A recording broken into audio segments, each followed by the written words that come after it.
few actors have left as lasting an impression as Pat Morita, the man who brought Mr. Miyagi to life in the Karate Kid series. With his quiet strength, calm wisdom, and unforgettable wax-on, wax-off philosophy, Marita became a pop culture legend and one of the most beloved mentors in movie history. But behind that gentle smile and serene persona was a man who endured immense pain, discrimination, and heartbreak. And before his death in 2005, Marita finally opened up about what really happened on the set of The Karate Kid, revealing the truth about his struggles, his bond with the cast, and the emotional battles that nearly broke him. Pat Morita was not the person Hollywood expected to play a martial arts master. Born Noriyuki Pat Morita in California in 1932, he spent much of his childhood confined to a hospital bed after contracting spinal tuberculosis. Doctors told his parents he might never walk again.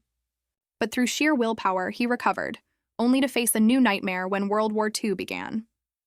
Marita and his Japanese-American family were sent to an internment camp where they lived behind barbed wire for years simply because of their heritage.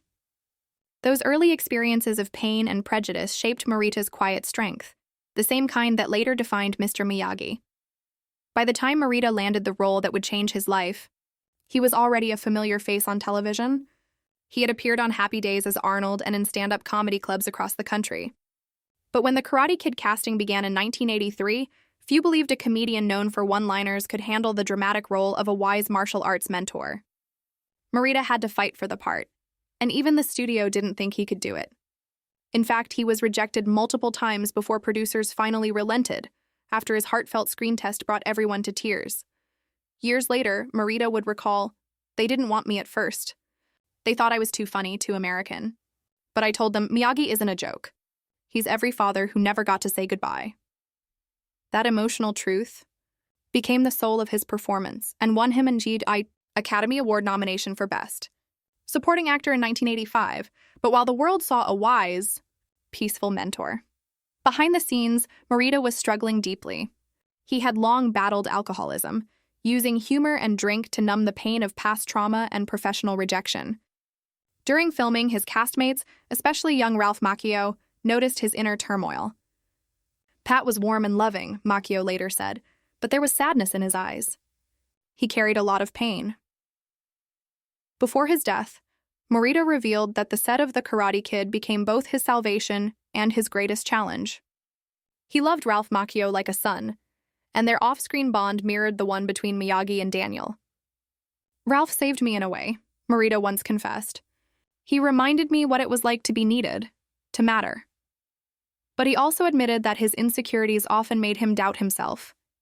"I'd go back to my hotel room after shooting and wonder if I'd done enough, if I'd ruined something beautiful."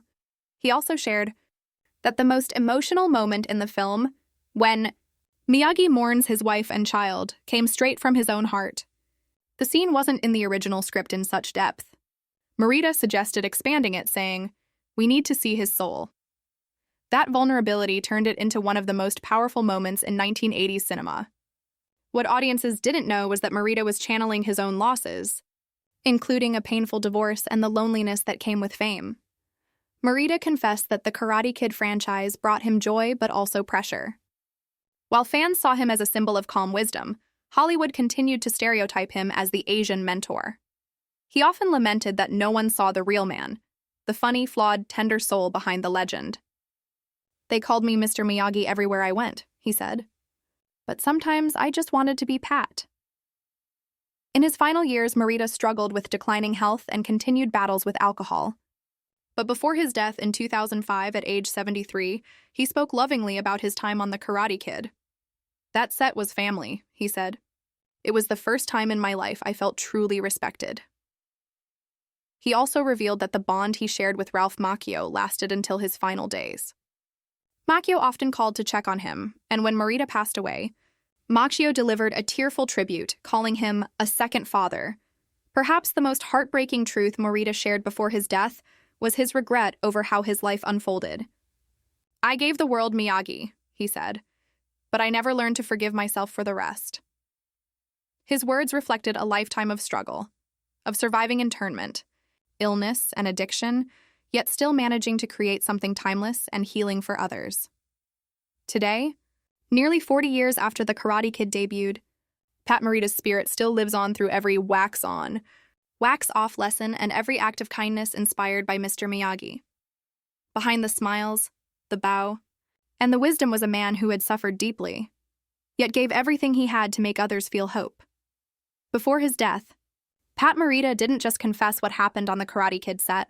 He revealed what made the film truly magical, a broken man finding peace through a story of strength, compassion, and redemption.